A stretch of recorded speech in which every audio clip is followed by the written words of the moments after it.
androany mbôla ho tafa hitondra fifano an'ny hafa leo malitsy nentina tonga ho kivino anaty nokony lasa fiainako teny amin'ny quartier na de zandry kely tamiketo beto sy ny kavinila tsy nasarika hitondrôrô fô mikifa rapy teo hoe tsy olambody tsy mitovy zay na mitovy katony za tsy mitovy ireo miala saka ny samy hafa mihitsy nenay ny tanjony zatsy-poto tsy maty kambo fa kobe ny fona ny resta fa tesy teo anaty punchline na de kobony layo ny resta tsika tsy mitovy fa ny anay ny tanjona fa mihitsy muzika no hitambarana fa ny any lalana fa mihitsy samila manakatry ny avo tanjona ny anjehana fa tsy olona zany masamy hafa naye tsy mitovy amla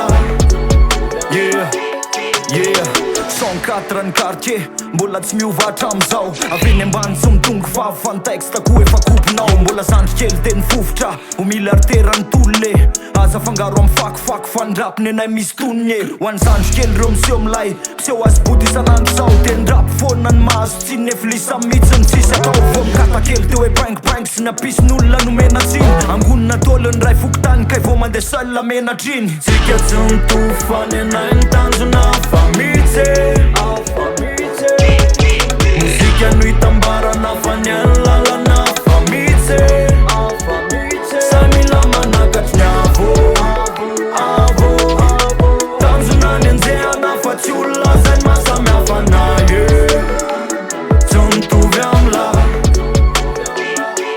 tsy noskola na olta pikopita olony solta le miketrika alovo mizesta fa tsy le fatikirana atao solta disokady alary tsapatsapa tsy mitongo mihitsy sa hoe tompondaka sanony amizay le mifokofoko fa raha mila texte de atiany maka mbola tsy kobolany vrai de nevitra lafa hipersa ahenao an'ty zao raha matikambo de ikombra sady anjomersa kalma le seur zandre désolé raha mahitsy ny cause fa ny rapy le sy mila saina fa tsy vita ny vava sy pose sika tsy mitovy fa ny anay ny tanjona fa mihitsy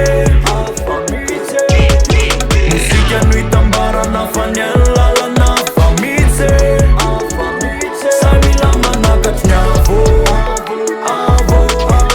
tanjona ny anjehana fa tsy olona zany masamy hafa naye tsy mitovy amla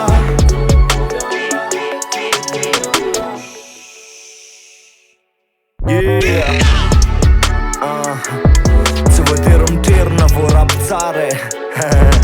Starrai, c'est Jizz on the beat. Yeah, tanjoko afa mihitsy